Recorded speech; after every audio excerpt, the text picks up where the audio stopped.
Combien vous êtes en pourcentage en étudiante? Non, mais pas dans la salle.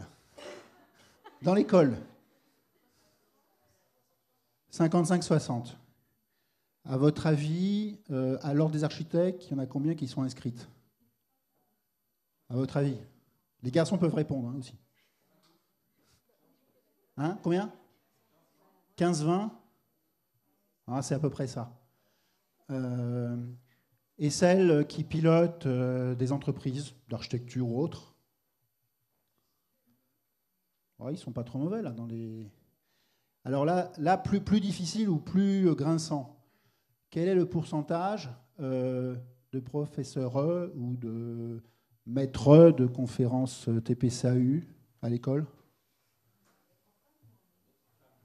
Là, tu commences par ce que tu veux, soit femme, puis je ferai la différence, soit l'inverse. 10%? Bon. Et à votre avis, tout ça, 60, 10%, 15%, 20%, qu'est-ce que vous en pensez? Comment? C'est pas beau? Ouais.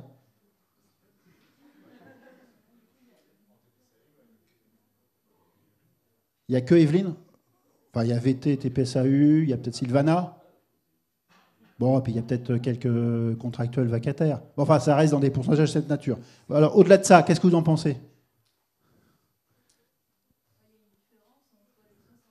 C'est clair, mais au-delà d'une différence mathématique, je voudrais savoir si vous considérez ça comme normal, parce que somme toute, c'est peut-être normal, ou pas, et pourquoi?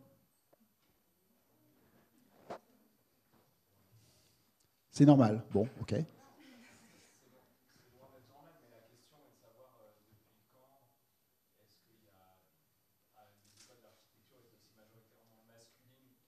Alors, il faut demander à des anciens. Alors, depuis quand vous étiez étudiant ou étudiante, le ratio, il était pareil? Ouais? Ouais, mais t'es trop jeune, toi.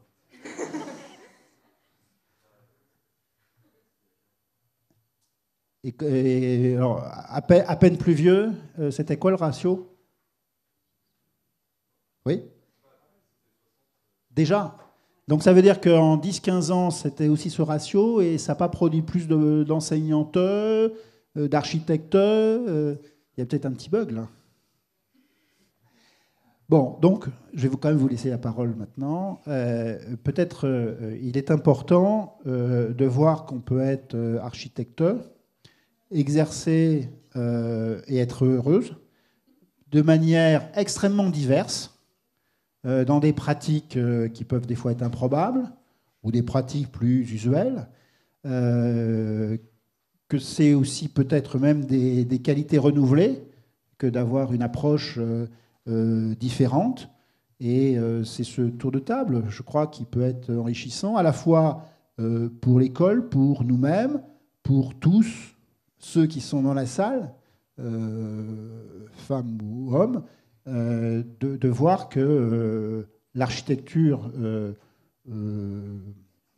c'est pas une femme architecte, c'est d'abord une architecte, et que cette différence de pourcentage dénote quand même d'un déséquilibre qui n'est pas acceptable, à partir du moment où il y a normalement une continuité entre le volume de diplômés et de diplômés E par rapport aux praticiens et aux praticiennes.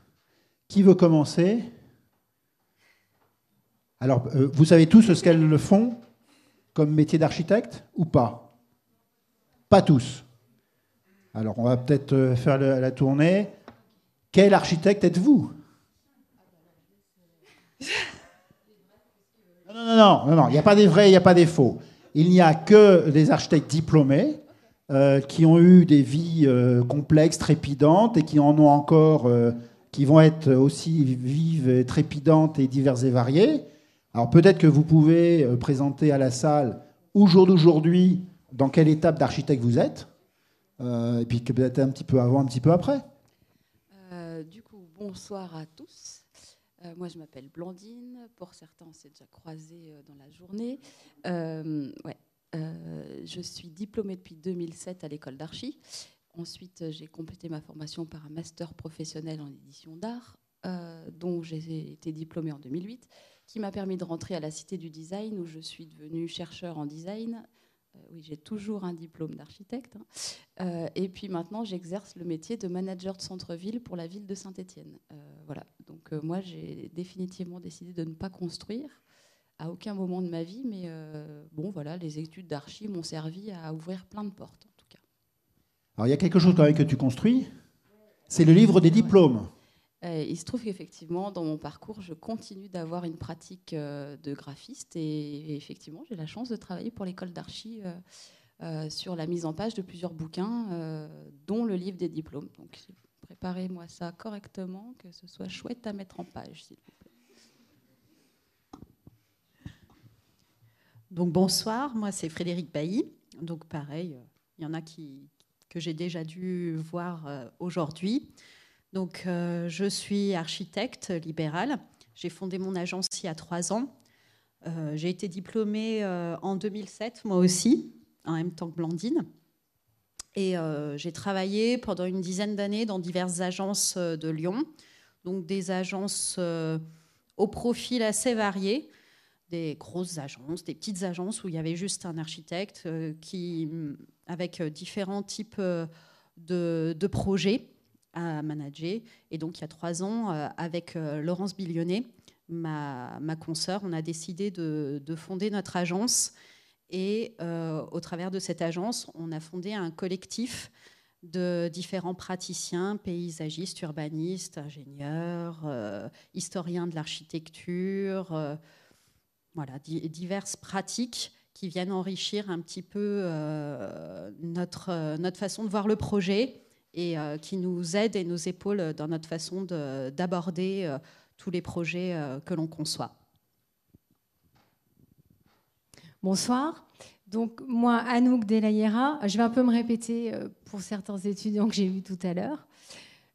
Donc, je suis diplômée également de l'école de la Villette à Paris. Je n'ai pas tout fait à Saint-Étienne, mais je me sens quand même de cette école. Et ensuite, au cours de mes études d'architecture, assez vite, j'ai su que je ne voudrais pas pratiquer l'architecture de manière, on va dire, traditionnelle. Donc en 4e année, je suis rentrée à l'école de la Villette à Paris, qui proposait une option scénographie. Scénographie dans le sens création de décors pour le spectacle vivant. Alors j'étais spectatrice de théâtre, je lisais également beaucoup, donc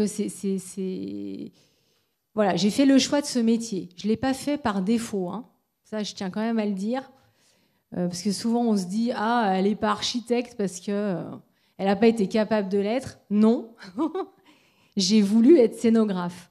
Donc, en 4e année, je suis donc allée dans cette école. J'ai ensuite passé mon diplôme sur un sujet de création d'espace théâtral.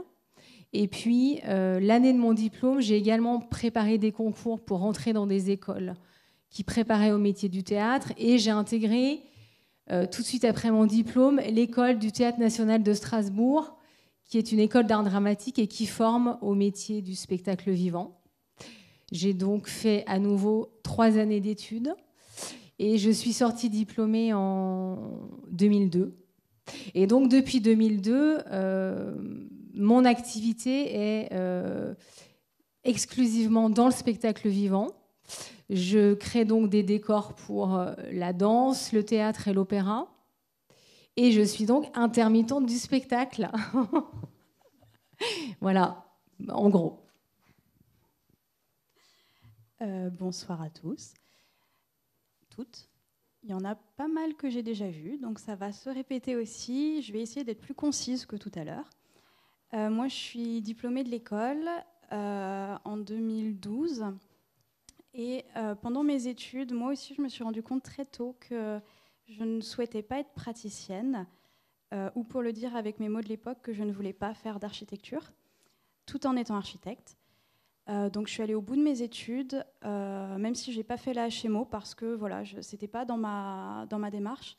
En revanche, je me suis tournée vers une thèse en histoire à l'issue de ma formation parce que pendant les études, j'ai eu la chance d'être bien entourée et prendre du plaisir à réaliser mon mémoire. Et ça m'a ouvert vers la recherche, ça m'a ouvert vers la thèse.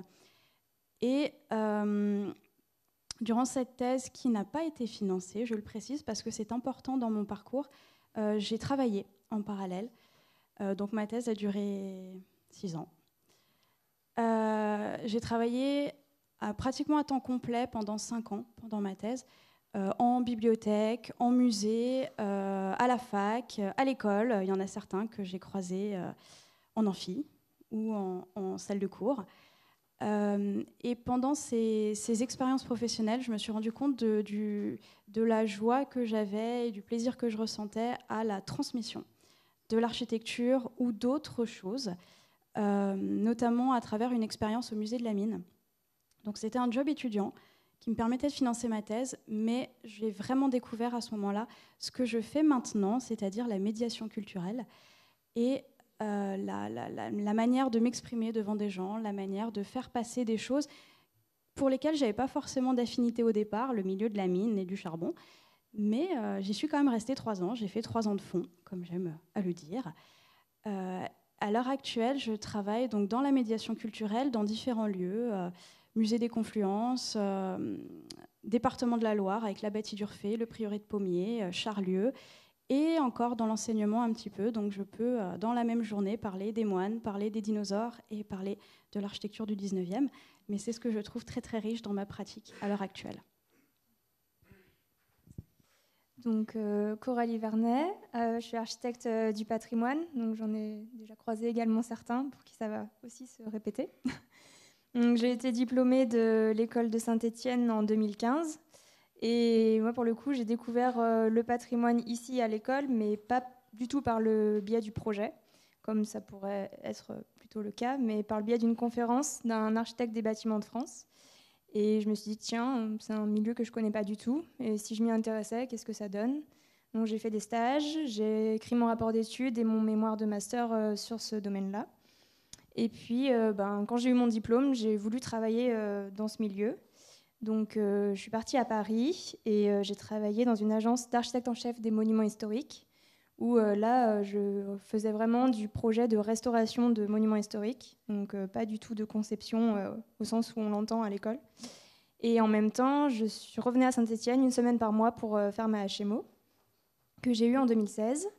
En 2017, j'ai tenté le concours d'entrée à l'école de Chaillot, qui est la seule école en France qui permet de se spécialiser dans le patrimoine et de devenir architecte du patrimoine. Donc, j'ai réussi ce concours et j'ai quitté l'agence où j'étais pour m'installer en tant qu'indépendante, sous le statut d'auto-entrepreneur, qui me permettait de faire des missions pour différentes agences de patrimoine. Et là, pour le coup, c'était plutôt sur des projets de réhabilitation, donc toujours sur de l'existant ou du bâti ancien. Mais j'ai fait des projets de musées, salles de spectacle. Voilà, c'était assez varié. Et voilà, au bout de ces 2 ans, j'ai eu mon diplôme donc au mois de juin dernier, en 2019. Et en octobre 2019, donc ça fait tout juste 5 mois, que je me suis associée avec une amie architecte d'intérieur. Et donc on a créé notre agence à Paris. Et on travaille ensemble sur des projets toujours basés sur l'existant. Pour, voilà, ça va de la réaménagement d'appartements aux transformations d'une maison en restaurant.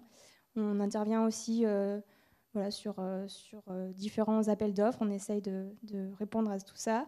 Et là, récemment, on en a gagné un pour devenir architecte conseil de la ville de Valenciennes. Donc voilà, notre métier, ça passe aussi par ça. C'est pas forcément que de la maîtrise d'œuvre, même si on est à la tête d'une agence de maîtrise d'œuvre. Alors merci pour cette présentation de la diversité de vos pratiques. Moi, je crois qu'il serait intéressant d'avoir quelques réactions de la salle, à la fois peut-être d'étonnement, de surprise ou de demande de précision, ou qu'est-ce qu'elles font dans ces métiers-là. Enfin, ça peut être aussi des réactions plus d'étonnement, éventuellement, je sais pas. On va vous faire passer le micro. Merci déjà pour toutes vos présentations. Qu'est-ce qu'on vous répond aujourd'hui quand vous dites que vous êtes architecte et que vous décrivez vos pratiques, notamment pour la scénographie, la médiation culturelle ou le management de centre-ville et l'édition? Est-ce qu'on vous dit bah non, vous n'êtes pas architecte, vous ne faites pas de bâti? Ou est-ce qu'on vous dit bien sûr c'est tout à fait logique? Et est-ce que ça aussi le fait que vous soyez une femme, on vous dit bah non, il n'y a pas de femmes architectes ou il y en a peu, etc. Est-ce que ça joue ces questions-là?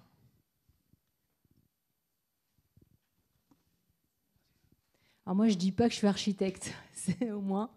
Je le dis pas parce que je pratique pas et donc je me sens pas du tout légitime pour dire je suis architecte. Par contre, je dis je suis de formation enfin, j'ai une formation en architecture, mais être architecte, pour moi, ça veut dire être diplômé, mais aussi avoir une pratique. Enfin, voilà, c'est mon point de vue. Moi, je dis que je suis scénographe. C'est ma pratique, mon métier. Donc c'est là-dedans que j'ai des compétences, en fait, que j'ai développées. Par contre, ça m'arrive quand même de dire que j'ai un diplôme quand on doute de mes compétences dans certains domaines, notamment compétences techniques, quand j'ai affaire à des bureaux d'études ou à des constructeurs et que tout d'un coup, on n'est pas bien sûr d'un choix que j'ai pu faire en termes de structure, par exemple. Je glisse quand je peux, que enfin, voilà, histoire d'avoir une forme de légitimité. Ça, c'est aussi lié au fait d'être une femme. Enfin, ça, c'est clair. Et pourquoi cette pudeur du diplôme ? C'est pas une pudeur, c'est que je ne vais pas dire que je suis architecte alors que je n'ai pas une pratique d'architecte. C'est pas mon métier. La pratique d'architecte, c'est peut-être celle qui est faite actuellement. Moi, je réagis un peu différemment. J'ai toujours dit que j'étais architecte. Parce que, en fait, quand je crée un livre, je suis bien en train de bâtir quelque chose, sauf que c'est de l'infiniment petit, on est d'accord. Mais comme je l'ai dit déjà tout à l'heure, je parle de proportions, je parle d'équilibre, de détails, de matériaux. Oui, quand il faut choisir un papier, ça peut prendre des plombes, parce que voilà, et de la technique de l'imprimeur, c'est comme un maçon qui sait bien façonner son. Voilà, donc. En fait, je dis bien que je suis architecte. Et puis après, sur la question de la légitimité d'être une fille, je crois que peut-être qu'on a des... je vais parler pour moi, mais j'ai développé cette espèce de capacité à anticiper la remarque qui viendrait à dire mais vous n'êtes pas légitime. Donc du coup, quand je sens que je vais être un peu faible sur un sujet, je le creuse d'abord énormément. Et comme ça, quand arrive le rendez-vous en question ou la rencontre avec les personnes, en fait, j'ai déjà un peu anticipé les choses. Mais c'est vrai que ça nous demande un tout petit effort supplémentaire parce que on peut se faire tacler un peu plus. Ou par exemple, c'est un petit détail, mais par exemple, moi, je regarde toujours les gens vraiment dans les yeux quand je leur parle, que ce soit des hommes ou des femmes, mais parce qu'à un moment donné, il faut qu'on s'adresse à des gens. Et par le regard, on peut aussi se dire des choses. Et ça peut être par la douceur ou des choses comme ça. Mais en tout cas, ils savent qu'à un moment donné, je suis aussi légitime qu'eux d'être là. On n'est pas là pour se battre. Ce n'est pas l'idée. Mais en tout cas, chacun a son rôle. Et très bien, on avance dans ce sens-là. Mais il y a un petit effort à faire, peut-être effectivement dans ce sens-là. Oui, moi, en termes de légitimité... Oui, voilà, je suis la seule qui fait du chantier. Non, on est deux. On est deux. Je crois que c'est un problème qui ne se pose pas pour moi pour l'instant, depuis que j'ai fondé mon agence. C'est-à-dire que moi, je me pose en tant que professionnelle, en tant qu'architecte, je suis là pour répondre à une demande avec une pratique de l'architecture qui m'est propre. Donc c'est cette pratique que je propose, qui correspond ou pas à un besoin ou à une attente. Et c'est par rapport à cette pratique-là qu'on va me juger. On va juger l'architecte qui est en moi, pas la femme. Mais néanmoins, cette liberté-là, je l'ai depuis que j'ai fondé mon agence. C'est vrai que lorsque j'étais salariée, il y avait peut-être parfois ce côté où on se disait « non, Frédéric, on ne va pas la mettre sur un chantier ». Alors que j'adore ça. Et que pour moi, le chantier est une partie essentielle du projet. Donc, c'est vrai que je pense que petit à petit, de toute façon, les générations allant commencent à s'ouvrir quand même beaucoup plus sur ces questions-là. Mais c'est vrai que je pense que vraiment, si nous-mêmes, on ne fait pas cas de notre genre et qu'on répond techniquement à une question qui est posée, c'est-à-dire j'ai un projet, j'ai un usage, j'ai un terrain, il va falloir faire quelque chose pour répondre à tout ça. peu importe, il y aura toujours peut-être un infime pourcentage de personnes que ça gênera, mais comme cet infime pourcentage de personnes sera gêné par toute autre chose d'une autre personne. Enfin, moi, en tout cas, à l'heure actuelle, je n'ai aucun problème pour avoir du travail, je n'ai aucun problème pour gérer mes chantiers, je n'ai pas de soucis d'entreprise sur des chantiers qui me demanderaient... qui serait plus compliqué avec moi parce que je suis une femme, tout simplement parce que quand il y a une question, je connais bien mon chantier, je connais bien mon projet, donc j'y réponds. Donc ils savent qu'ils ont une professionnelle avant tout devant eux. Alors pour moi, ayant différents employeurs et différents contextes de travail, je ne revendique pas forcément mon statut d'architecte. Parfois ça m'est utile, parfois oui, je suis architecte, notamment quand je parle d'architecture à la Bâtie d'Urfé, à Pommier, ce genre de lieu où je suis historienne et architecte, ou l'inverse, architecte et historienne.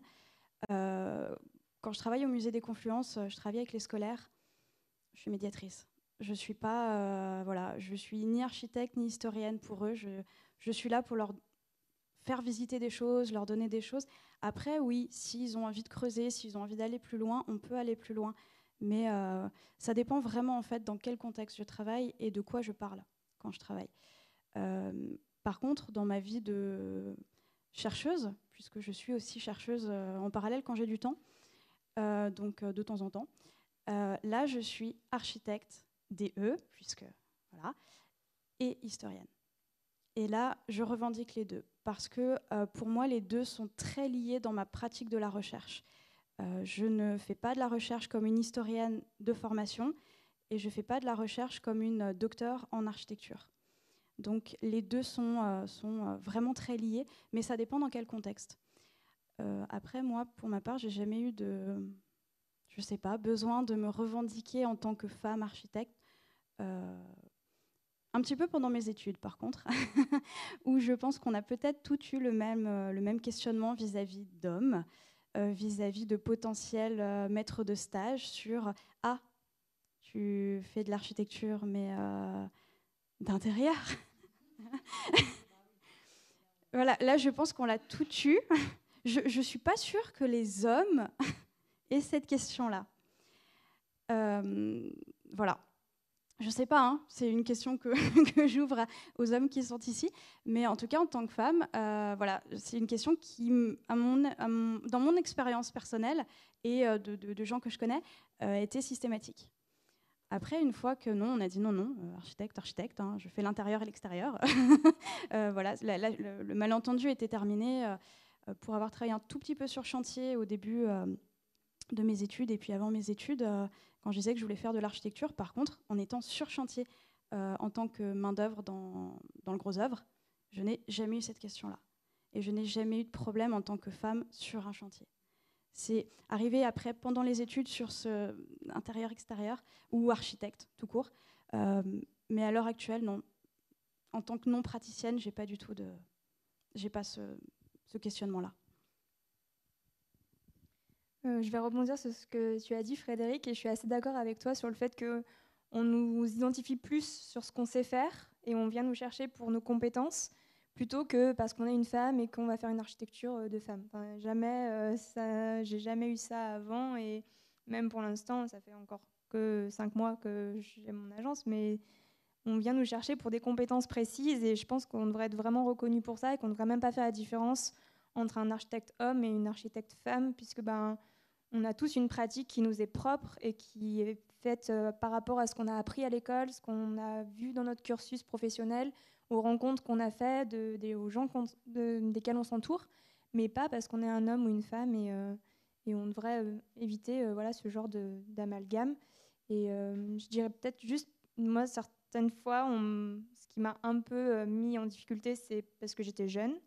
Et là, pour le coup, ouais, j'ai plus eu des remarques sur ma jeunesse et sur ma légitimité en tant qu'architecte jeune, mais pas parce que j'étais une femme. Donc les hommes peuvent être aussi jeunes, donc ça, c'est un élément d'égalité. Vos propos sont plutôt globalement rassurants. Est-ce que ça vous surprend ou considérez qu'au contraire, elles font peut-être exception ?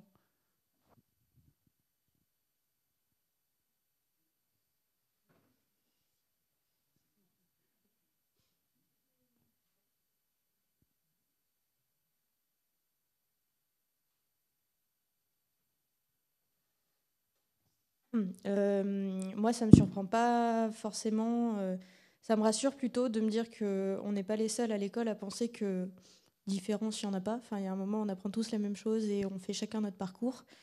Et qu'une architecte femme ou un architecte homme, il y a un moment, à partir du moment où on construit une pensée, on construit quelque chose. Et comme vous disiez justement, que ce soit un bâtiment, un livre, une scénographie, peu importe, à partir du moment où notre définition de l'architecture, elle se met en place et qu'on est capable de construire un processus qu'on a pu nous apprendre à l'école et qu'on revendique nous comme étant de l'architecture, je pense que déjà, peu importe la pratique qu'on fait, on se revendique architecte si on veut se revendiquer architecte, mais c'est une volonté qu'on a, je pense, et peu importe qu'on construise des bâtiments ou non, c'est là que c'est important justement de pouvoir renverser un peu la pensée. Et moi, j'ai pas envie de construire, par exemple, et pourtant, je me revendiquerai architecte en sortant. Et je pense que c'est ça qui doit changer un petit peu et qu'on doit faire changer aux yeux des gens, qu'on ne fait pas de l'archi d'intérieur ou de l'archi d'extérieur, qu'on fait de l'architecture même quand on construit un livre et que l'architecture, ça touche à plein de choses. Et qu'on soit une femme ou non, peu importe, puisqu'on a des compétences et on est là pour les faire valoir. D'autres remarques ou au contraire des questions directement à nos invités ?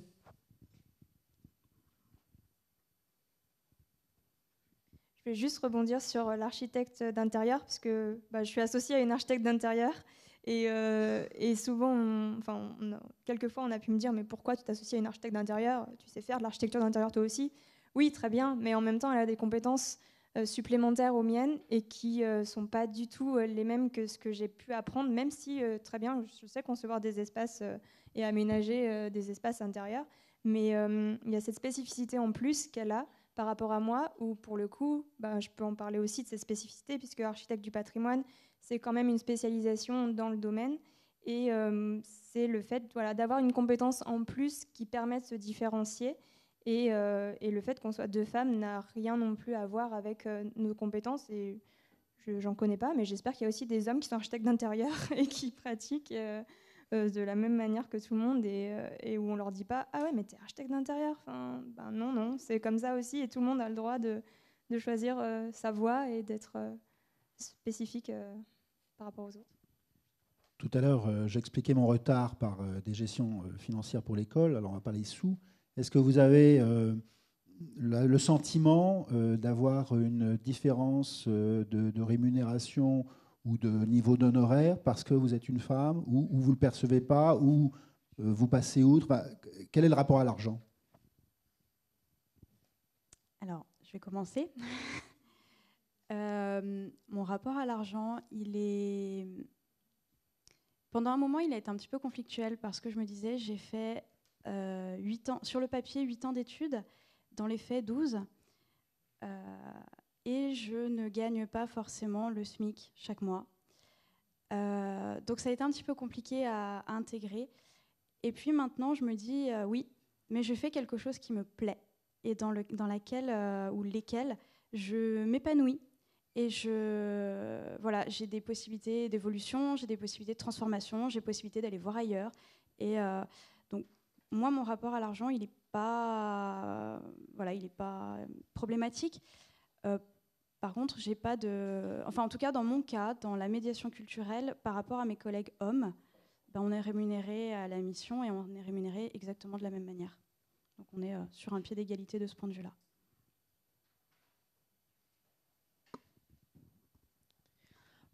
Par rapport à la rémunération, donc au niveau des honoraires, en tant que praticienne aujourd'hui, il n'y a aucun souci. Enfin, moi, je me fais payer ce que j'estime être le juste prix de mon travail. Et je ne baisse pas ma rémunération parce que je suis une femme, loin de là. C'est l'inverse ?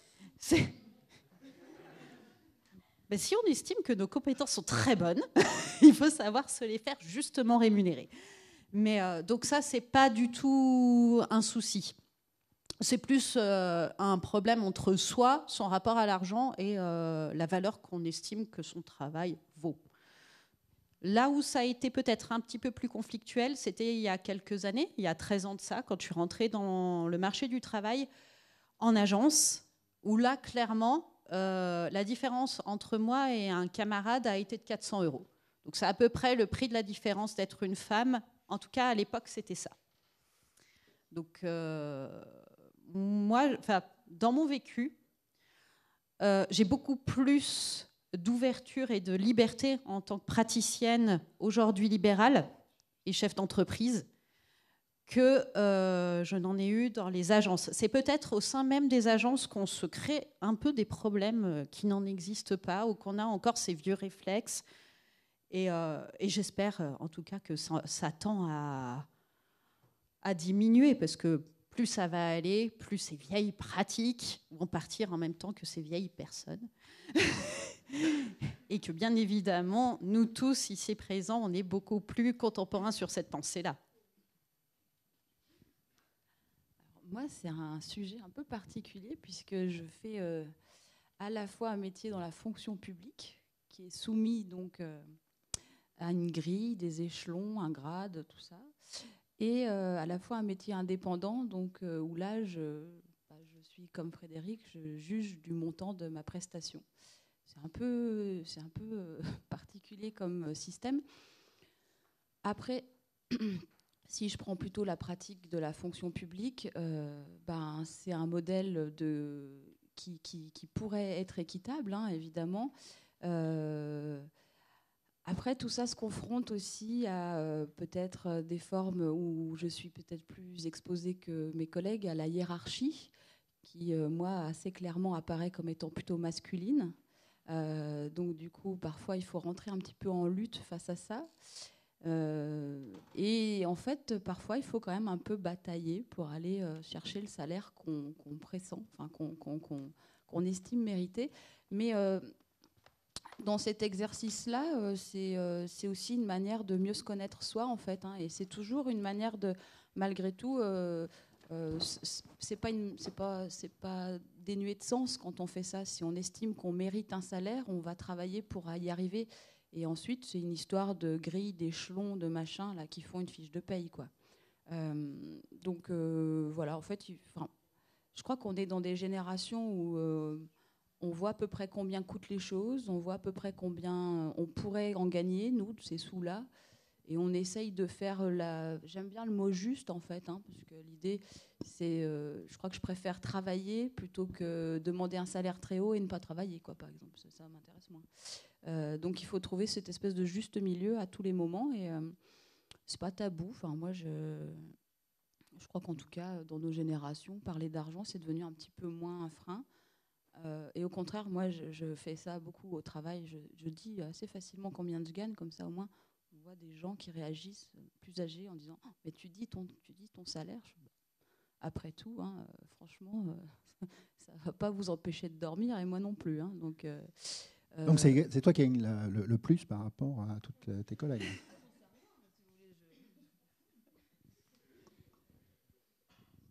Moi, c'est encore très différent de mes collègues. Moi, je vis des situations de salaire presque différentes à chaque contrat que je fais.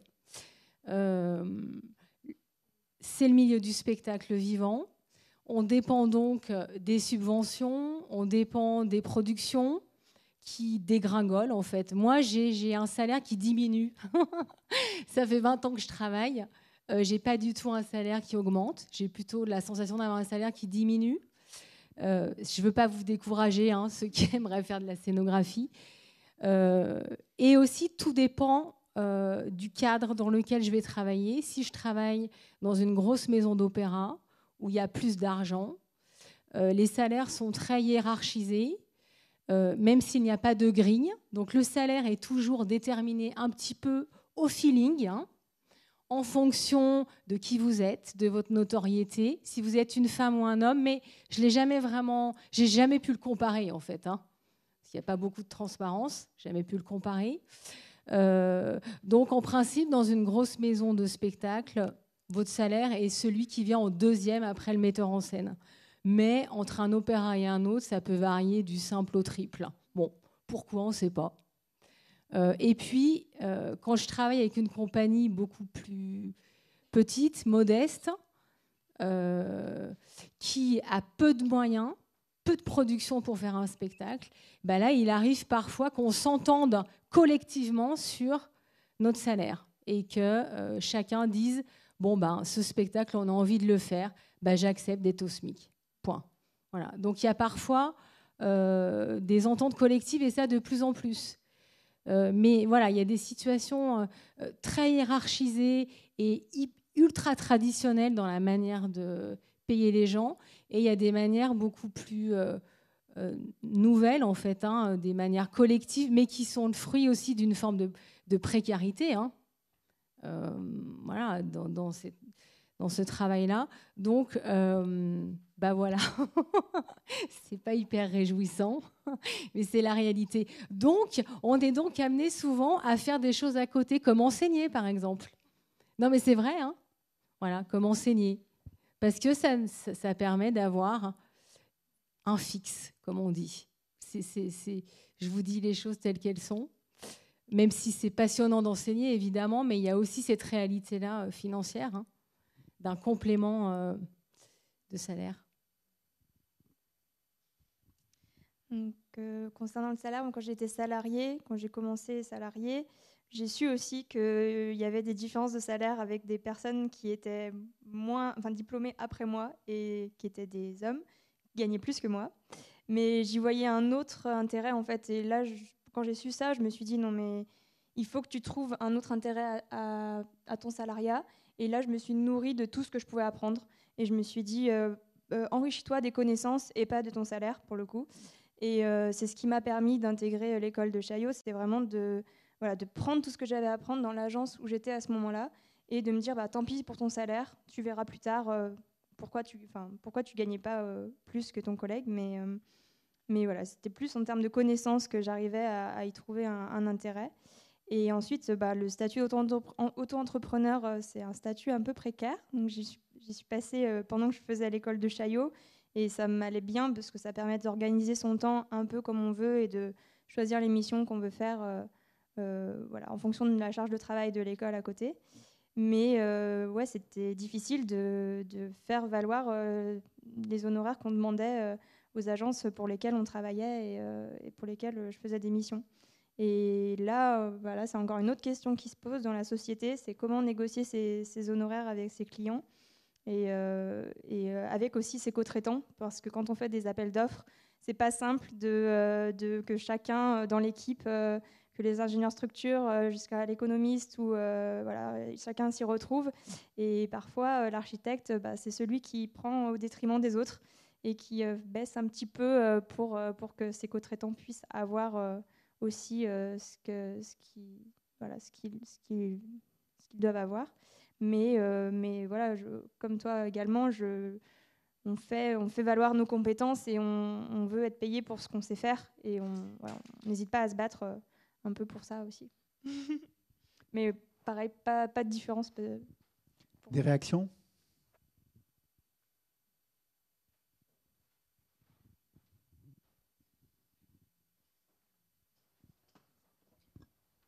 Alors, c'est peut-être pas forcément une réaction par rapport à ce que vous venez de dire, mais plutôt comment on peut expliquer qu'aujourd'hui une femme soit pas autant peut-être médiatisée qu'un grand architecte homme ?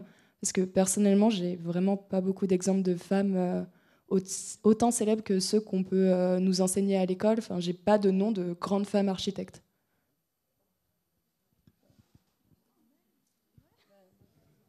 Il y en a quand même quelques-unes, non ?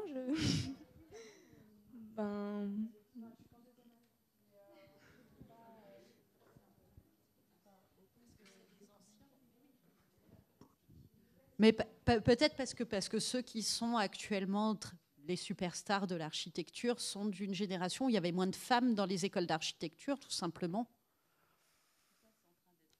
Oui. Oui, le dernier prix Pritzker, c'est deux femmes irlandaises, si je ne dis pas de bêtises. Mais ça va évoluer comme là. Puis, plus on sera nombreuses à avoir d'agences, plus on aura de prix et plus on sera médiatisé. Et plus il y aura de superstars architectes féminines.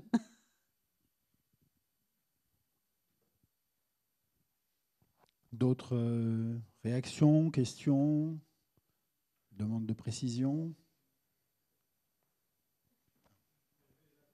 Non, non, non, il faut un micro, autrement. Ah, ben, même avec ta voix puissante. Dans le cadre de la commande publique, aujourd'hui, quand on répond à un appel d'offres, la majorité du temps, c'est pas inscrit si on est une femme ou un homme. Donc, c'est vrai que ça a l'avantage d'avoir lissé la question du revenu. Ou je me trompe?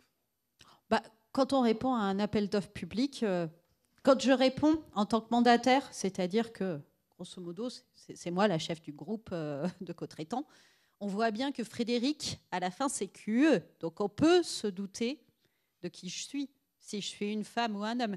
Après, je ne pense pas du tout que ce soit un souci. Ce qui est important, c'est ce que je vais proposer. C'est le dossier que je vais monter. Est-ce qu'il est de qualité? Est-ce que mon regard sur le projet est pertinent?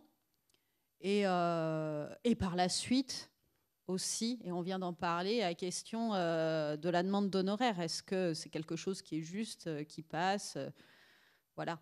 Moi, j'ai plus de soucis avec des équipes qui vont, par exemple, demander des honoraires vraiment très, très bas, et que ce soit homme ou femme, plutôt que avec le fait qu'on me dise, on m'a jamais dit en commande publique, vous êtes une femme, vous n'allez pas y arriver. Vous êtes une femme à la tête d'une équipe. Qu'est-ce que c'est que ça? Enfin, ça n'a jamais été un sujet. Après, d'autant plus qu'en général, il y a des oraux. Et quand je vais à l'oral, enfin, je ne me grime pas. Il n'y a pas de rideau et on n'ouvre pas le rideau si je suis sélectionnée. Non, non, non. Je pense que vraiment, ça, c'est un aspect... contrairement à ce qu'on pourrait penser, c'est un des aspects où on est le plus libre. Ou en tout cas, ces questions-là ne se posent pas. J'ai vraiment l'impression que dans la commande publique et quand on est à la tête d'une agence, c'est des questions qui se relâchent. Vraiment, moi, les pressions que j'ai pu avoir en tant que femme, elles ont plus été au sein d'agences ou éventuellement avec des clients privés, mais qui étaient des clients privés qui étaient peut-être un petit peu fermés et étroits d'esprit sur d'autres questions que ça aussi.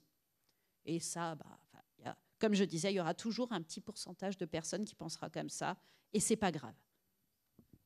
Alors inversement, quelle est la plus-value d'être une femme architecte?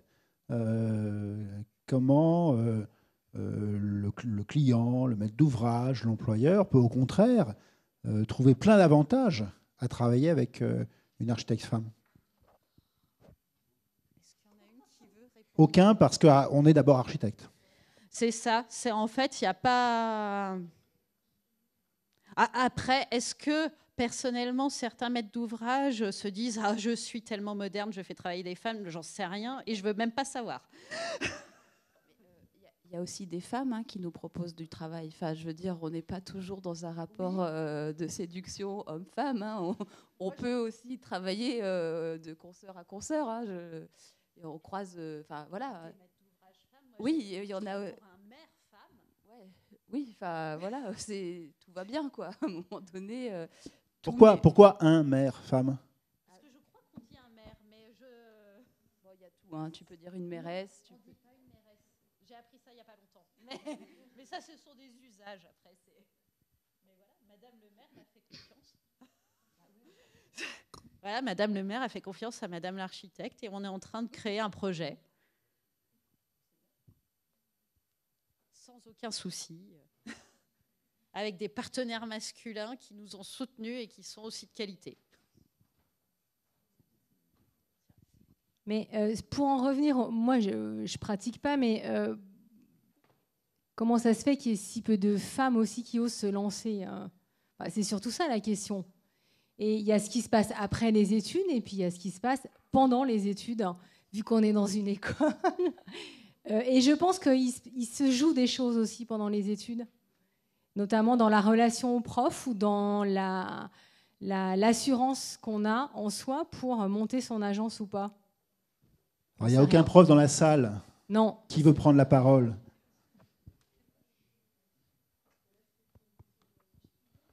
C'est en direction des étudiants ou des enseignants, mais... Alors, moi, je sais pas, c'est une petite réflexion, c'est personnel, mais par exemple, je suis diplômé comme certaines depuis 2007, et j'ai pas mal de copines. J'ai plus de copines que de copains qui ont monté leur agence, par exemple. Mais c'est peut-être pas forcément, ça ne veut pas forcément dire quelque chose de positif, mais j'ai aussi beaucoup de copines qui sont mariées, qui ont des enfants, et qui font ça parce qu'elles peuvent faire ça de chez elles. Si ça ne génère pas un revenu énorme, ce n'est pas forcément grave non plus. Et alors que chez les hommes, c'est beaucoup plus difficile. J'ai beaucoup plus de mes congénères, confrères, qui sont salariés ou qui sont partis dans autre chose. Je sais pas si vous avez... Moi, clairement, j'ai fondé mon agence parce qu'il y a un moment, j'avais envie d'avoir les responsabilités que j'estimais pouvoir occuper. J'ai pas attendu. En fait, ce qu'il y a, c'est que je serais encore en train d'attendre cette place-là si j'étais en agence. Parce que c'est beaucoup plus long, parce que c'est beaucoup plus complexe. Et comme j'avais envie de pouvoir gérer mes propres projets et d'être à la tête de ma société, au lieu d'attendre qu'on me laisse éventuellement l'opportunité d'eux, je me suis créé ma propre opportunité, tout simplement. Et je pense que c'est la réponse la plus simple quand on voit qu'on n'arrive pas à progresser quelque part. Peut-être qu'il est temps qu'on s'auto-donne la chance de pouvoir réussir et prendre en main notre destin. Ne pas attendre, ne pas être dans la position d'attendre ou d'être contrainte, qu'on nous laisse bien le champ libre.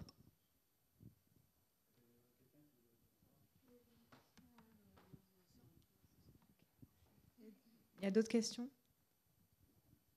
Moi, j'en ai une éventuellement. Du coup, effectivement, on expliquait qu'on a 60% d'étudiantes en école d'architecture, qu'on en retrouve beaucoup moins mises en valeur dans les professions ou à la tête d'agences. Et vous, qui nous montrez aujourd'hui une carrière épanouie, dont vous êtes fiers, quels sont les conseils aujourd'hui que vous pourriez donner à nos étudiantes pour qu'elles puissent créer leur propre chemin après leur diplôme et aussi pendant leurs études, et qu'elles puissent pouvoir arriver à construire de la même manière que vous leur carrière ? Alors moi non plus, je ne pratique pas, mais je pense que le plus important, en fait, c'est d'écouter ce qu'on a envie de faire, d'expérimenter aussi, d'essayer, de ne pas avoir peur, d'essayer et de pas aimer et de pas prendre ça comme un échec. C'est un essai et c'est pas grave. Vous avez tout le temps d'essayer des choses, d'en tester et d'en faire plein par la suite, de multiplier les expériences ou pas, selon ce qui vous intéresse et selon comment vous imaginez votre parcours. De toute façon, je pense que le parcours, même si on se l'imagine, il n'est jamais exactement comme on l'a imaginé. Je pense que pour vous qui avez monté vos entreprises, c'est la même chose. Il y a un schéma et il y a ce qui se passe. Et il y a les rencontres qu'on fait, il y a les discussions qu'on peut avoir, les essais qu'on peut faire, et où on se rend compte que là, on a croisé quelqu'un, on a croisé quelque chose, essayé quelque chose qui nous plaît. Et même si ça ne durera pas toute notre carrière, ce n'est pas grave. C'est une expérience comme tout ce qu'on a reçu avant l'école, à l'école, en parallèle de l'école, qui sont en fait des bagages dont il faut se servir maintenant, plus tard ou jamais, mais qui sont à notre disposition. Et des bagages et des outils qu'on a en nos mains. Et je pense que c'est l'une des richesses des études d'architecture, c'est qu'on a des bagages qui sont extrêmement divers pendant nos études, à la fois dans la pratique, dans les enseignements autres, dans nos propres pratiques, dans les stages, dans les jobs d'été, dans tout ce qu'on peut faire, les associations, etc. Et que tout ça, il faut réussir à faire le tri là-dedans et voir au moment présent ce qui vous intéresse et comment vous souhaitez l'exploiter. Je pense qu'il ne faut pas que vous ayez peur aussi de sortir des sentiers battus, et je pense qu'on en est tout un peu l'exemple ici. C'est qu'on n'a pas un parcours dit classique d'architecte au sens classique où on peut l'entendre. Et il faut tester des choses et voir ce qui se passe et avoir des convictions aussi sur ce que vous voulez faire. Si vous avez une envie, n'hésitez pas à y aller et à la pousser jusqu'au bout, et pour voir si c'est vraiment ce que vous souhaitez faire. Et moi, quand j'ai eu mon diplôme, jamais j'aurais pensé que 4 ans après, j'allais avoir ma propre société d'architecture. Jamais, vraiment jamais. Et au final, ça se passe bien et je suis contente de l'avoir fait et j'espère que ça va continuer. Mais faut oser et c'est pas grave si on rate. Et on recommence et voilà.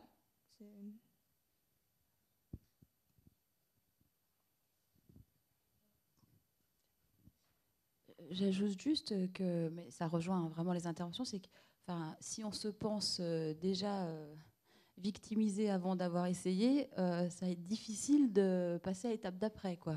Donc j'aurais tendance à dire que on y va, quoi. On fera sa place, quoi. S'il faut jouer des coudes, on jouera des coudes. S'il faut se défendre, on se défendra. S'il faut attaquer, on attaquera. On est des humains. Enfin, je veux dire, on n'est pas des trucs bizarres qui savent pas réfléchir. Enfin, à un moment donné, on se lève le matin comme tout le monde. Voilà. Puis à un moment donné, on veut bosser dans un truc, on y va. Enfin, oui, tentez, essayez, mais surtout, faites ce qui vous plaît, quoi. Personne d'autre vous dira ce que vous devez faire de votre vie, quoi.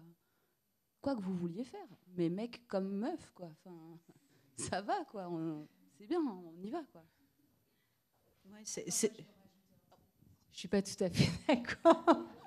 Encore faut-il que pendant ces études, on ait affaire à des enseignants qui nous respectent en tant qu'étudiantes. Moi, j'ai des souvenirs. Je ne sais pas où ça en est. Oui, mais oui. Et alors, moi, je pense que entre vous, entre étudiants, je pense que les relations évoluent beaucoup et c'est super. Voilà.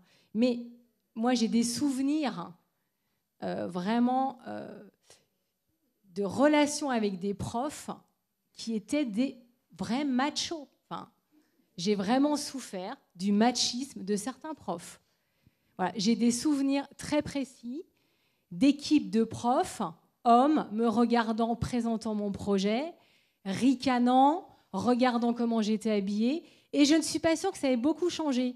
En tout cas, si ça n'a pas changé, c'est pas grave. Voilà, les choses continuent, il faut faire votre boulot, tout ça. Mais c'est quand même un problème. Et je pense que pour qu'il y ait des femmes qui montent leur agence, qui fassent leur boulot, qui se sentent légitimes, il faut qu'il y ait plus de femmes qui enseignent aussi dans les écoles et qui soient Voilà, il faut aussi qu'il y ait une égalité à ce moment-là parce qu'il y a des choses qui se jouent dans le mental des étudiants. Et c'est déterminant pour la suite. Moi, ça m'a beaucoup marqué. Quand je suis arrivée dans le monde du théâtre, tout ça, c'était balayé parce que les relations ne sont plus du tout les mêmes.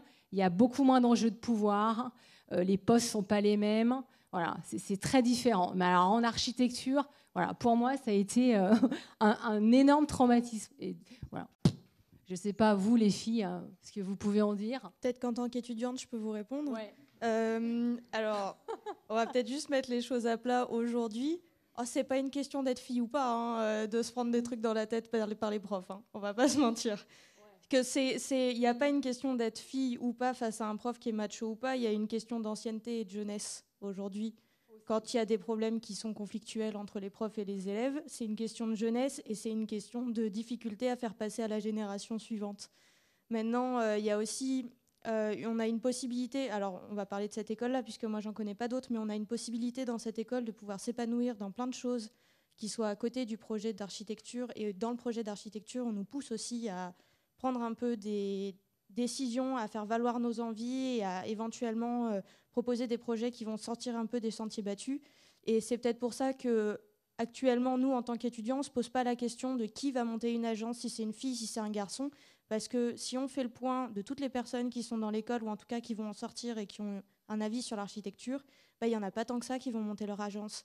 Mais que ce soit fille ou garçon, parce que c'est juste qu'aujourd'hui, on se rend compte du panel de choses qui nous sont livrées et de tout ce qu'on peut faire, et que du coup, ça a beaucoup moins de sens pour nous de pratiquer de l'architecture en agence, puisque le monde y change, qu'il y a déjà énormément de gens en agence, et que peut-être que notre rôle, il est ailleurs.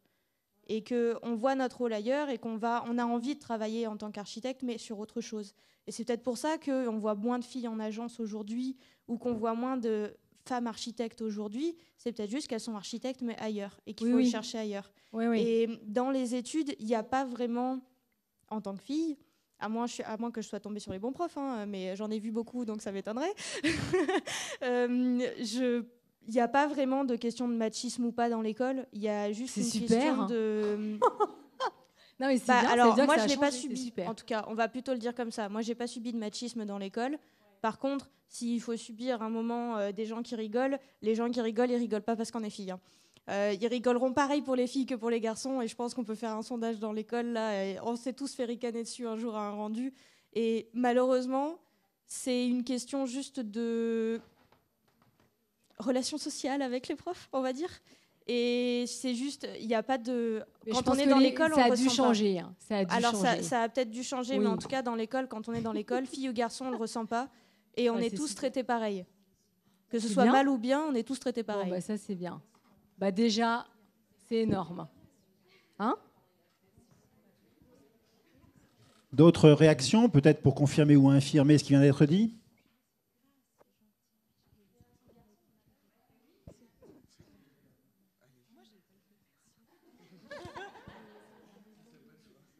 Bon.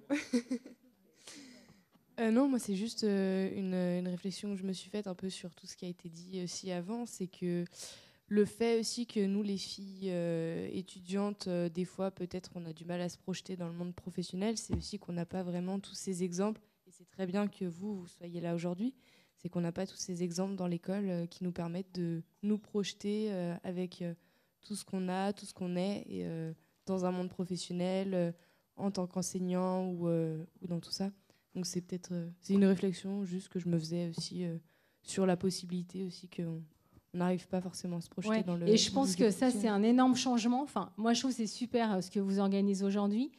Moi, j'ai le souvenir quand j'étais étudiante que c'était hyper tabou de parler d'autre chose que de l'architecture. C'est-à-dire c'était assez mal vu d'envisager un autre métier gravitant autour de l'architecture, puisque tout était un peu considéré comme de la sous-architecture, c'est-à-dire architecture d'intérieur, scénographie, urbanisme, tout ça, c'était un peu... non, encore urbanisme, ça commençait à avoir un peu la cote, mais voilà, il y avait ce côté un peu tabou, et si on n'arrivait pas à être architecte en agence, bah, c'était un peu... voilà. Donc c'était hyper tabou, et c'est vraiment super qu'il y ait ça aujourd'hui, pas que pour les filles, évidemment, pour tout le monde, hein. De se dire que ben oui, il y a peut-être d'autres métiers possibles, parce que je pense qu'il faut vraiment envisager les études. Elles sont longues, il se passe plein de choses en 5 ans. On évolue, on rencontre des gens, et c'est un processus, hein. Comme plein d'autres études, quand on rentre en prépa, on sait que ça va être un moment qui va nous transformer, hein, et qu'on va réfléchir à des choses. Bon, ça devrait être aussi ça, je pense, et pas une voie toute tracée, quoi. J'aimerais un peu contrebalancer ce que disait Valentine sur la question de l'absence de machisme au sein de l'école. Alors, bien entendu, je n'ai pas été victime de ça et j'en ai bien de la chance, j'en suis conscient. Par contre, je ne peux pas m'empêcher de me faire une réflexion sur la place des femmes vacataires dans certaines équipes enseignantes, où effectivement, il y a quand même des groupes d'hommes. Alors, souvent, c'est la même dynamique de... Ils ont tous le même âge, ils sont tous issus de la même promo et ils étaient tous très très copains avant. Et du coup, maintenant, il y en a 3-4 qui font un peu les caïds au sein de quelques semestres. Vraiment, je vais donner aucun nom. Et du coup, les femmes dans ces groupes-là sont souvent minimisées. Enfin, les professeurs femmes sont souvent minimisées aussi. Alors, je ne sais pas si c'est parce qu'elles ne font pas partie des gens, enfin, de cette bande de petits caïds cool, ou si c'est parce qu'elles sont femmes. Sûrement un peu des deux, malheureusement. Alors qu'elles ont autant à apporter au-delà de toute question de genre, en fait. Et ça se ressent aussi dans les commentaires qu'on se fait entre nous, entre étudiants, de dire, bon, bah, c'est vrai que tel prof, bon, bah, elle ne m'a pas apporté beaucoup, mais en fait, c'est aussi à nous, étudiants, d'aller chercher les profs pour leurs valeurs et leurs valeurs pédagogiques, plutôt que leur statut social au sein d'un groupe de profs et au sein d'une petite meute. Voilà, c'est juste la réflexion que je voulais faire. Et ça rejoint aussi ce que disait Gabriel, du fait de dire on manque un petit peu d'exemples. On a des professeurs femmes qui sont des figures très fortes, et on en a aussi certaines qui subissent encore un peu ce machisme au sein des équipes de profs, je trouve. Je recontrebalance ce que tu dis. Non, mais ça rejoint. En fait, tout se rejoint dans ce qui a été dit ce soir. C'est que, on est dans l'attente de cette nouvelle génération qui est en train d'arriver. Donc, en fait, les modèles, c'est les futures jeunes femmes qui les auront. Et ça se trouve, ça va être un métier qui va beaucoup se féminiser, vu le nombre d'étudiants qu'il y a aujourd'hui. Donc, tout se rejoint et en fait, on est dans une charnière, c'est tout, je pense. Et c'est peut-être pas que des suppositions de profs qui restent entre eux. Enfin, c'est peut-être justement encore le manque qu'il n'y a pas de femmes. Moi, je pense que c'est surtout ça. C'est surtout que, voilà, avec Blandine, on est arrivé à l'école d'architecture, on était la première promo où on était un peu plus de filles que de garçons. Donc, en 2001, si je ne me trompe pas dans mes calculs. Donc, effectivement, mathématiquement, vous pouvez... il nous faut un peu de temps pour s'installer, pour faire le projet d'avoir sa propre agence. Ça ne se fait pas à la sortie des études. Donc forcément, plus on va aller dans le temps, plus on va être nombreuses, mais parce que y aura eu plus d'étudiantes, tout simplement. Et je pense que voilà, c'est en train de se mettre en place. Moi, je fais souvent le parallèle avec, par exemple, les médecins. Parce que cette révolution-là s'est faite il y a 20 ans pour eux, et qu'aujourd'hui, il y a beaucoup plus de médecins femmes que de médecins hommes. Donc, nous, dans peut-être 10 ans ou 15 ans, je ne sais pas exactement le temps qu'il va falloir pour que toutes les étudiantes majoritaires maintenant dans les promos s'installent. Mais à mon avis, voilà, dans 10 ans, ça ne sera même plus un sujet. C'est juste que la société aura produit plus d'architectes féminines et que on sera plus présente, tout simplement, naturellement. Sur la question des modèles, on peut aussi ressortir quelques modèles historiques qui ont été dissimulés. Je pense à Marthe Pan, la première femme de Boginski dans l'œuvre de Le Corbusier, qui est beaucoup plus importante que ce que jusqu'à présent les historiens nous donnent à lire et à savoir. Charlotte Perriand, dans un niveau de compromis avec Corbu, mais en fait, c'est elle qui a tout fait. Je pense qu'il y a peut-être aussi... même pendant les études, des travaux de mémoire qui peuvent travailler sur ces sujets-là, qui permettent peut-être de remettre un peu les choses en ordre, y compris sur des modèles anciens. Donc ce que j'entends, c'est plutôt globalement de votre part un promo d'optimisme et d'encouragement vis-à-vis des étudiants en place. Je crois que là, c'est un appel très clair qui est porté. Est-ce qu'il est audible? Est-ce que vous pensez qu'aujourd'hui, dans le contexte, il est recevable pour vous, aussi bien femmes que hommes? Comment vous voyez, à votre place dans l'école, à votre niveau d'études, ce regard sur la capacité de s'exprimer, d'avoir des choix personnels et d'aller au bout de vos envies et de vos désirs?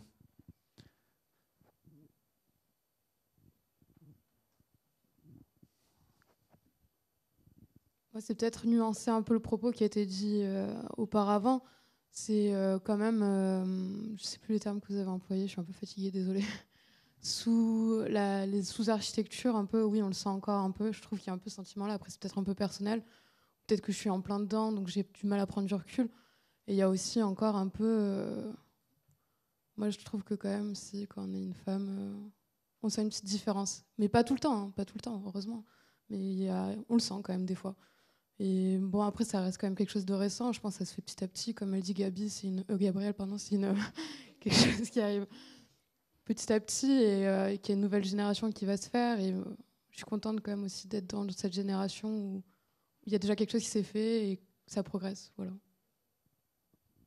Bon, moi, quand même, je trouve que c'est relativement long parce que, comme le disait Francis, ça fait quand même 15 ans qu'on fait quand même des générations et des générations de filles avec des pourcentages de filles bien plus supérieurs et qui sortent des écoles d'architecture diplômées et brillamment, mais par contre qui se volatilisent complètement dans tous les métiers, on va dire, de chef d'entreprise et même dans la fonction publique, même de direction, etc. Donc il y a quand même, à mon avis, c'est beaucoup plus compliqué que ça. Il y a toute la question notamment de tous les temps partiels des femmes, les congés maternité. Il y a, et ça participe du fait qu'elles prennent souvent comme ça des emplois qui sont un peu précarisés, de salariat, etc. Et qui ne leur permettent pas finalement d'atteindre un niveau de compétences qu'elles ont et quand elles sortent de l'école. Donc c'est quand même, à mon avis, il faut le nuancer. Je sais qu'on depuis 15 ans déjà, on sort énormément de filles des écoles d'architecture, mais elles sont volatilisées, elles se volatilisent complètement dans le paysage des métiers aujourd'hui, quoi. Voilà. Je peux peut-être répondre parce que justement, moi j'ai été confrontée en tant que salariée à cette situation-là, parce que je suis architecte, chef d'entreprise, et je suis aussi maman de 2 enfants. Donc ça fait beaucoup. Et justement, dans le salariat, il y a un espèce, enfin moi en tout cas, ce que j'ai eu, c'est cette espèce de choses qui voudrait dire, quand on est salarié et qu'on est maman, on a une espèce de mise au placard pendant quelques années, parce que on va être moins présente, on a nos enfants à élever, on va prendre des temps partiels, on va être précarisé. Moi, mon agence, je l'ai fondée parce que je ne voulais plus entendre ce discours. Aujourd'hui, j'ai toujours 2 enfants, dont un qui a 3 ans, donc ils sont petits, ils ont besoin de moi. Et mon agence, je l'ai aussi fondée parce que j'avais plus envie que ce sujet soit un sujet dans ma carrière. Et aujourd'hui, je fais des projets. Voilà, l'agence marche bien. On a plein de projets. On travaille très bien et très efficacement. Et on gère notre temps comme on veut. Et on a décidé, donc avec Laurence, qui est aussi maman de 2 enfants, dont un encore plus petit. Elle a eu un bébé il n'y a pas longtemps. Et en fait, on a décidé que ce n'était pas un sujet chez nous. Et en tout cas, pour nos futurs employés, ce ne sera pas un sujet de savoir s'ils vont devenir père ou mère. Mais ça aussi, c'est très générationnel. Et il y a un moment où moi, je me suis autorisée à penser à ma carrière de façon détachée à ma famille. Et je pense que c'est vraiment quelque chose que les femmes déjà doivent s'intégrer. C'est de se dire, j'ai tout à fait le droit de ne pas avoir cette espèce de traversée du désert entre 25 et 35 ans quand je suis en âge de procréer, ou de répondre à la personne qui m'a dit, mais est-ce que vous avez des enfants ou est-ce que vous allez en avoir, de lui répondre, mais qu'est-ce que ça peut te faire tant que le dossier est prêt et que j'ai fait quelque chose qui, a priori, est un bon projet. Je pense que c'est cette attitude-là qu'il faut avoir. Faut leur faire comprendre. Peut-être que si nous aussi, on se dit, oui, on va s'auto-précariser pour s'occuper de nos enfants, ça participe du fait que ça n'évolue pas. Et si nous, on a décidé que ce n'était pas un sujet et qu'on allait envoyer le bois et qu'on peut gérer une agence en travaillant que 4 jours par semaine, mais en générant le même chiffre d'affaires que si on travaillait 7 jours sur 7, il n'y a aucun problème. Une remarque. Après, ça soulève des fois une question aussi cette question-là, qui n'est pas forcément anti-féministe, elle soulève une question de précarité des agences actuellement, où embaucher, c'est compliqué. Oui. Et quand on a la question de se dire, embaucher quelqu'un qui potentiellement peut être enceinte, si on a le choix avec quelqu'un qui potentiellement ne va pas l'avoir, c'est compliqué quand on sait pas si dans 3 mois on aura de quoi payer la personne. Ça soulève cette question-là et elle est en dehors du fait qu'on soit ça. Et bon, après, il peut y avoir une intelligence des 2 parties. Enfin, je veux dire, à un moment donné. Et oui, mais je veux dire, on n'est pas non plus alors moi, je ne vais pas parler de l'agence, mais je veux dire, quand on rentre dans un travail où il y a une forme hiérarchique, ce qui est un peu le cas dans une agence, on peut aussi ne pas... moi, j'aurais tendance à être comme Frédéric, c'est-à-dire si on se met tout de suite en retrait, c'est une chance de moins que de se trouver un terrain d'entente avec la personne qui nous embauche pour dire, voilà, il va y avoir ça qui va peut-être changer dans ma vie. Sinon, on n'avancera pas, quoi. Non, mais c'est pas du tout pour remettre en cause ça, c'est plutôt pour mettre en avant sur le fait que la précarité peut entraîner des difficultés pour les femmes, parce que c'est elles qui vont subir en premier cette précarité-là, au-delà du fait qu'on soit féministe, enfin on peut être féministe et quand même faire des choix comme ça des fois. Voilà, après, enfin. Mais heureusement, ça tend à disparaître, je pense. Mais le combat, il est sur plusieurs points, quoi, pour pas que ce soit la femme qui trinque à la fin. Après, ça dépend aussi de la politique d'embauche. Si on embauche quelqu'un et qu'on a envie que cette personne reste, qu'on a envie de la former, qu'on a envie qu'un jour, elle devienne éventuellement notre bras droit, notre preneur, on l'embauche en se disant qu'il y a peut-être 2 ans pendant sa carrière où cette personne-là sera pas présente parce qu'elle va avoir 1 ou 2 enfants. Après 2 ans dans 40 ans de carrière, j'ai pas envie. Enfin, moi, j'ai jamais eu envie de me mettre ce frein-là, en tout cas. Ce qui ne m'empêche pas. Ce qui ne veut pas dire que je suis une malade de travail et que je passe pas du temps avec mes enfants. Je dis juste qu'il y a un moment, faut être pragmatique, faut être organisé et il faut vraiment se dire. Actuellement, voilà, moi, je travaille 4 jours par semaine et j'ai de quoi tenir un temps plein et je me paye un temps plein. C'est une question d'organisation. Pour moi, c'est vraiment un faux sujet de société. Non, je pense. Enfin, je suis pas forcément d'accord. Enfin, c'est aussi quand même une réalité où voilà. Ta remarque, elle est juste et il faut qu'on en soit tous certainement conscients, hommes comme femmes, hein, parce que si c'était aux hommes aussi seulement. Je pense qu'une femme directrice d'agence peut avoir exactement les mêmes travers à embaucher une femme. Hein. C'est-à-dire que parfois, même dans le même genre, on peut être tout aussi crêpe-chignon. Comme quelqu'un qui aurait une maladie ou qui aurait n'importe quoi. Enfin, c'est ça. Donc après, ce que je veux dire, juste, c'est plutôt dans les combats qu'on peut avoir, parce que si on défend les femmes, c'est la précarité. Et c'est sur ces choses-là, je veux dire, sur l'employeur, on met que vous soyez une femme ou un homme, hein, c'est l'employeur qui prend à sa charge cette chose-là. C'est pas, il n'y a pas d'aide, enfin, il y a des aides, mais je veux dire, c'est pas pris à 100%, c'est pas aidé pour ça, pour que la femme soit indépendante, puisse être le plus indépendante possible. Bon, alors, on a encore des luttes à mener. Voilà, si on avait, on en a encore. Mais il y a une génération assez motivée et motivante qui peut peut-être aussi porter ces valeurs-là. Après, je sais pas, il y a peut-être d'autres... Après, c'est peut-être tout simplement des questions de politique et de comment on favorise les carrières des femmes. Hein.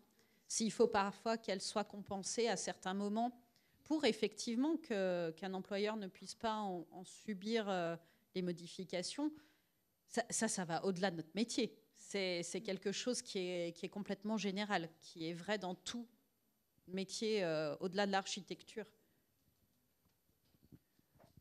Dernière question, réflexion ou interrogation